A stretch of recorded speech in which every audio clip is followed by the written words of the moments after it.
Hi, this is Tiffany. I hope everyone's having an awesome day. Today I'm going to explain how to open your Etsy shop the correct way.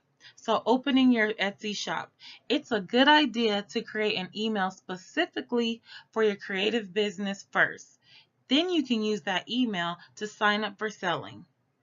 I'd advise using the name of your Etsy shop for a username. For example, Cute Kids Couture would be cutekidscouture@gmail.com, or you can get an email address from GoDaddy, and that's also considered a business email.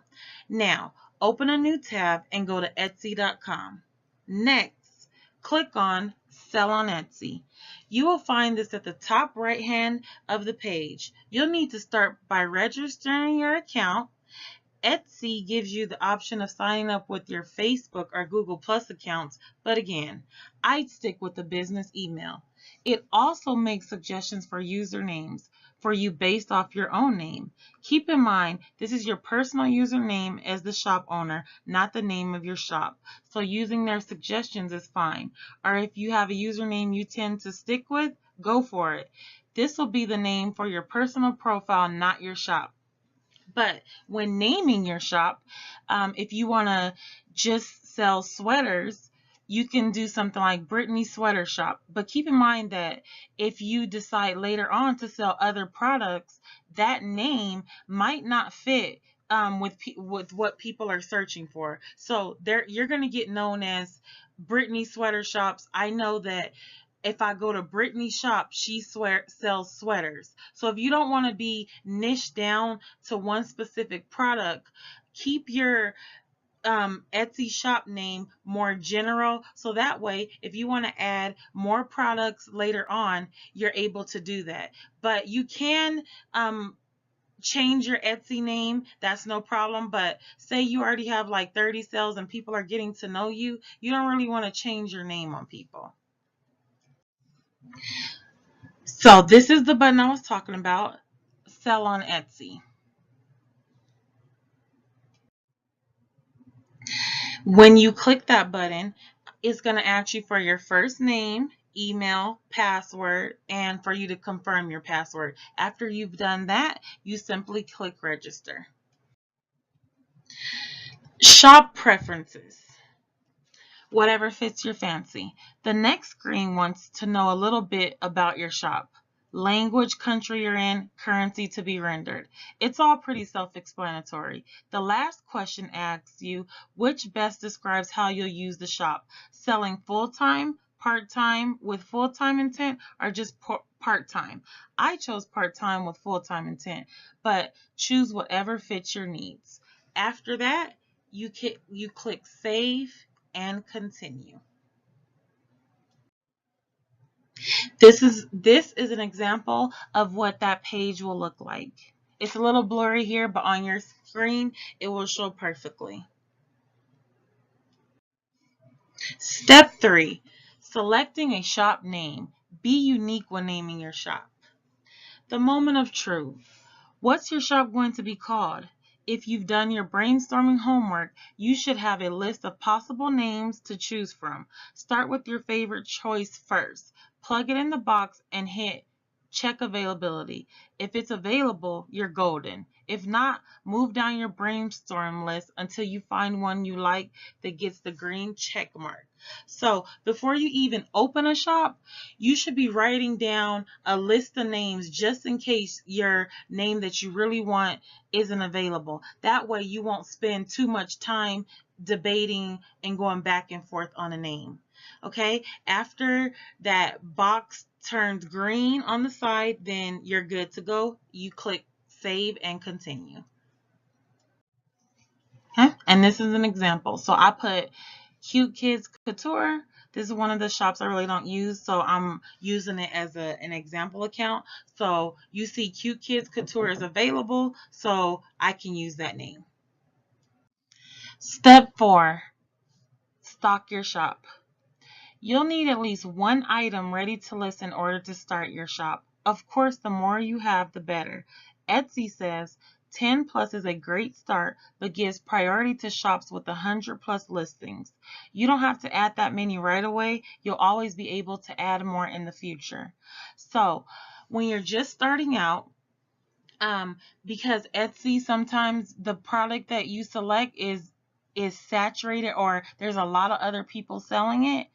The more items you have in your shop, the more you're going to show up in the Etsy search engine. So if you have like 10 or below items, you might not come up as much, because why? You don't have that many listings for them to even show. So if you're really trying to be seen and make money on Etsy, you need to at least have 50 to 100 listings to begin to rank and for your shop to come up more. So when you stock your shop, this is the button you're going to press. It's going to say add a listing. After you do that, then you can press save and continue. Step 5, add a new listing. Product photos. It's a good idea to use all 5 photo slots. Now they have more than 5, so try to use as many photo slots as possible. Your first photo is what will show up in the listing thumbnail, so start with your best. Make sure your pictures are high quality, JPEG, PNG, or GIF. Square crop seems to view the best. Try to aim for 1080 by 1080, like with Instagram. So just remember, if people were searching for a mug, the very first picture that you put for a mug, that's what's going to show up. So make sure that it's not a blurry, grainy, or hard to see photo, because if you and another Etsy seller are selling the same exact mug and their pictures are of high quality, they're going to go with that shop over your shop. And another tip is that sometimes taking your photos outside gives you the best quality picture. If you're drop shipping, then you would just take the photo that the website gives you, or if it's a digital item, you would just basically take a photo of that digital item that you're selling. Title. Your title should describe what your product is. Keep in mind that whatever you write for the title, you should add as tags at the end. Keywords, keywords, keywords. What is your audience typing in when they're looking for your kind of product? For example, if I'm selling a wall ruler that I painted a giraffe on, I might name the product Giraffe Wall Ruler, Kids Growth Chart, Jungle Decor. That is what I would type in the search engine if I was looking for a ruler to match my kids' jungle themed room.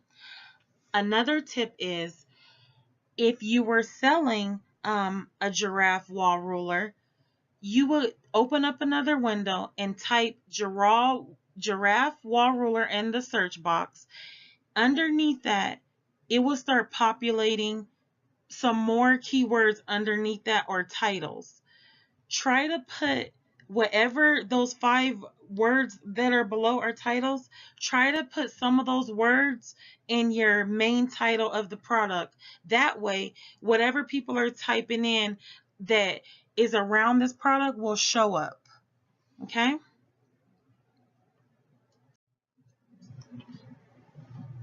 So about this listing, it's going to ask you who made it, you, a member of your shop, or someone else. If you're drop shipping, it might say who helped you manufacture this item. Okay, then it's going to say, what is it? A finished product or a tool, supplies for making things. Then it's going to ask you when it was created and the year, which is pretty self-explanatory. So you shouldn't have any problem with adding those few details to your product. Okay. Category. How will you categorize your product on Etsy? Home and living, art, jewelry, clothing, etc. So just make sure that the product that you're listing, that you select the correct category that it goes in. So if you're selling a pot holder, you wouldn't want to list a pot holder in a t-shirt category. So just make sure that you double check what categories you're listing your item in, because if you happen to list it in a category it really doesn't go in, then people are really not going to find your item. Okay? Then price. How much are you selling the item for? Whenever you're pricing an item, you need to factor in how much did the material cost for you to make the item. If you're drop shipping, how much does this product cost on the platform that you're using to make the item and then ship it to the customer? You need to factor in all that into your cost so that you make sure that you make a profit and that you're not just breaking even. So selecting a price is very important because you don't want to undercut yourself. Then you want to put the appropriate quantity. So if you have 100 t-shirts, say you made 100 t-shirts and they're all exactly the same but different sizes, and then say you only have 100, but then you put, I have 500 shirts available, but you really only have 100 made. Make sure that you're able to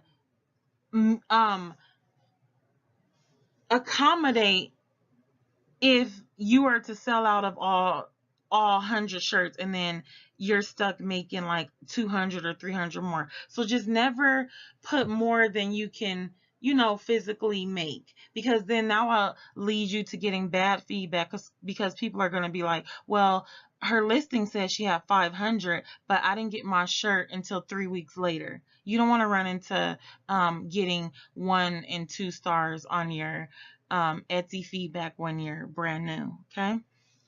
Then the next thing is renewal options. Listing an item on Etsy normally costs 20 cents. Okay. Unless you use someone's link, then they can give you their link to Etsy from already their shop that's already open, and then they'll be able to get 40 free listings and not have to pay that initial 20 cents for each 40 listings. So that's a great thing. So if you know a friend or anyone else, just ask around.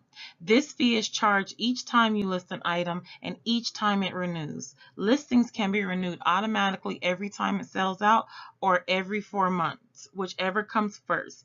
Or you can choose to manually renew them yourself if they expire after 4 months. Now, after that, you're going to list the type of product it is. Is it a physical product or is it a digital download? Description. A good product description not only describes the listing in detail, dimensions, materials, etc., but it also helps a customer's imagination. So that's what I was talking about before. You want the customer you want it to be an experience of them buying your product. Okay? As I've said before, an online shop is at a disadvantage since customers can't touch and pick up items. Photos and descriptions help them realize how awesome your product is. If you're at a loss for words, search for other shops selling similar items and check out their descriptions for ideas.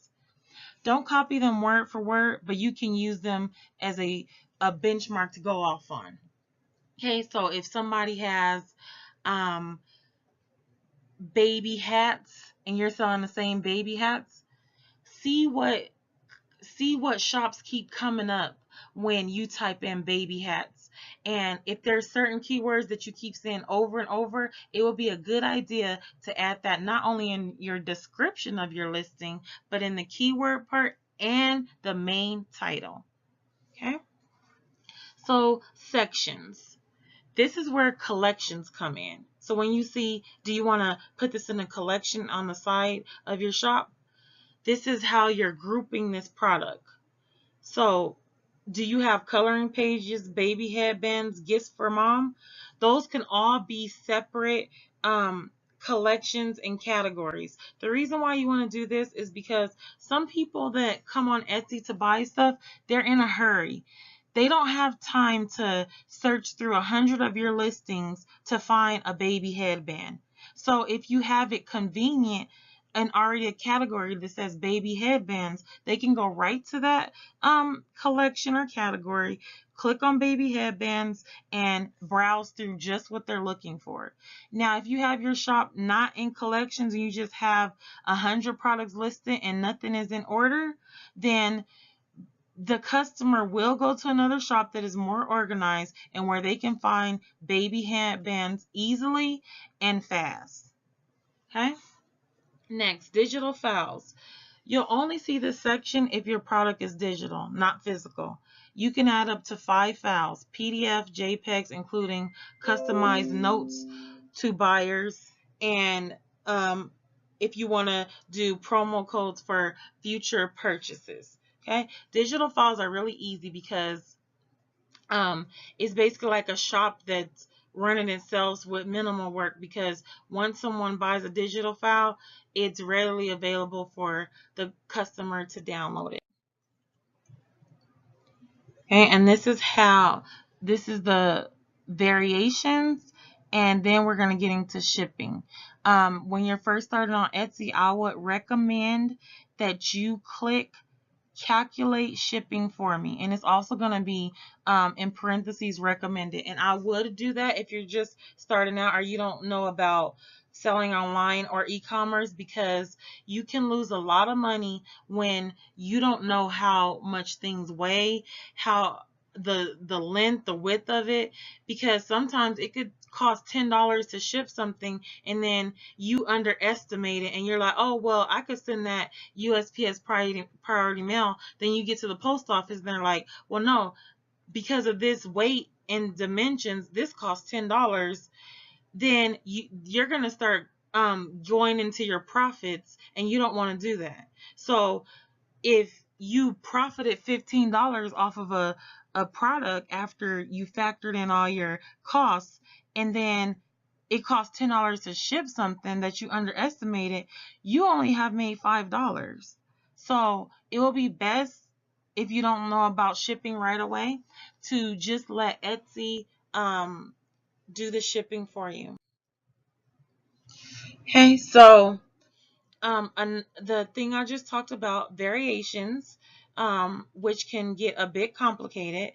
Um, are you listing an item that comes in lots of different colors, sizes, or fabrics? This allows you to add options for purchasing your product.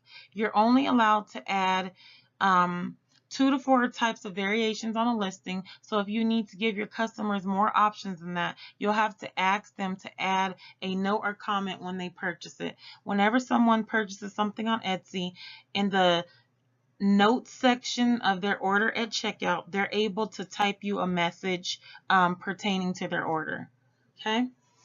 Shipping. I just briefly touched on this. So for physical products, you'll need to figure out shipping costs. You won't see this again if your product is digital.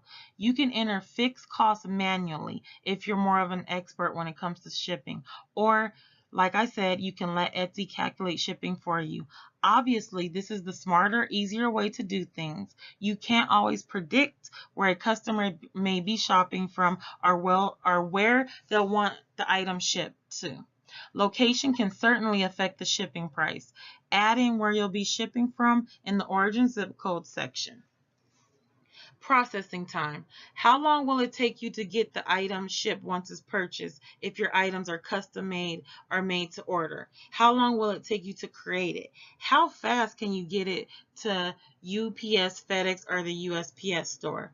So on Etsy, it's always going to ask you, how long is it going to take you to make this item and send it to the customer? Now, if you know that it takes you 7 days to make an item, then you need to put that your processing time is 7 days, and don't put anything less than that, because then what happens is, if your shop starts to pick up orders and you're getting an order for 5, an order for 10, an order for 3, and you put a lower shipping time, processing time, people are going to go back to your listing and be like, oh, well, she said that the listing was only going to take X amount of days to get to me, and now it's the 7th day, so now I'm going to contact her. Some people get even more mad and they just contact Etsy and open up a claim. And you don't want them to do that, because the more times they open up claims on you or report you, that like dings your shop, whether you know it or not. They're keeping a digital record of when people complain, and if you get too many complaints, even if you have perfect feedback, they'll suspend your shop. So that's a little insider fact. So make sure that your customer service is up to par. This is how the shipping page will look. So it'll say where I'll ship to, shipping services. So do you accept USPS first class, priority mail? All you can enter all that into the top part half of this page. Okay? A handling fee is optional. Okay? Then you can enter, you have to know the item weight, length, width, and height. So in order for Etsy to do calculated shipping for you. So keep that in mind. So if you just have to go to the post office maybe once just to get the correct measurements, I would advise you to do that. So this is important too. Where will I ship to? Where are you comfortable shipping your items to? Are you sticking with United States only, worldwide, only North America? You can get pretty specific with which countries that you want to sell to. So if you know that you don't want to ship internationally, then omit that. Don't just put internationally, because you'll make more by doing that, or you'll reach a bigger audience. Only stick to what you can comfortably commit to doing, because when you get to shipping to international, worldwide, then you're opening up yourselves. Them places take sometimes 14 days for your item to even reach them. So do what you're comfortable doing. Shipping services, I briefly went over that. What kind of shipping services are you planning to offer on this item? Options range from USPS priority mail to parcel to UPS ground to FedEx and everything in between. Read their descriptions to figure out which best suits your needs. Or if you have a UPS account or FedEx account and you find that shipping larger items through your own personal account is cheaper, then I will go that route. If you want to offer free shipping, because it will give you that option on the shipping page, um, you can offer the option for domestic or international addresses, but just make sure that when you click free shipping, just know that you're still paying that shipping cost. You're just not wanting the customer to pay shipping. So make sure that's factored into your cost as well, so that you're not breaking even or not making any profit because you did free shipping. Okay. Handling fee, an additional cost that Etsy can add to the shipping total to account for shipping materials and the time it takes for you to package things and send them out. Sometimes it takes people maybe 2 hours to make a product. So if you're one of those people, then you would charge a handling fee, because your time is being put into making the product and your time is precious. Item weight and item size. This is required if you plan on having Etsy calculated shipping for you. Weight and size directly affect the cost you'll incur when shipping the item, so it's best not to guess. Weigh and measure item and input the info here. Preview shipping costs. So if you want a general idea, this gives you an idea for how much it'll cost to ship your product to different countries or domestic regions. This can help you decide whether or not you even want to ship to certain countries. It also lets you know how much you could save by shipping with an Etsy shipping label instead, because Etsy does have its own shipping portal where you can ship right from your Etsy account.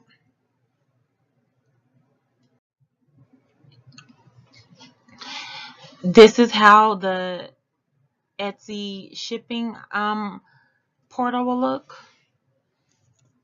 when you're just getting started. So it'll say item weight, item size. You put those in, have them already wrote down on a sheet of paper. The next part is search terms and tags and material, which I'll get into shortly. Search terms, so important. Again, keywords, keywords, keywords. Etsy SEO is a whole nother monster that we'll have to cover a different day. Okay. Tags. This is where you'll add keywords and search terms that potential customers will use to look for products. These are what lead them to your item. Use all 13 tags and make sure to add the keywords from your listing title as well. The order of tags doesn't matter. Think like your customers. What words are they searching with? So when you're making your tags, there's going to be 13 tags before you run out. Don't just use 5 tags or 4 or 10. Use all 13 tags, okay? Materials. What is your item made of? This information will show up in your listing overview when customers click on them. Okay, so if you have a product is made with cotton, you can put that under the materials section. Or if it's leather, you can put that under materials.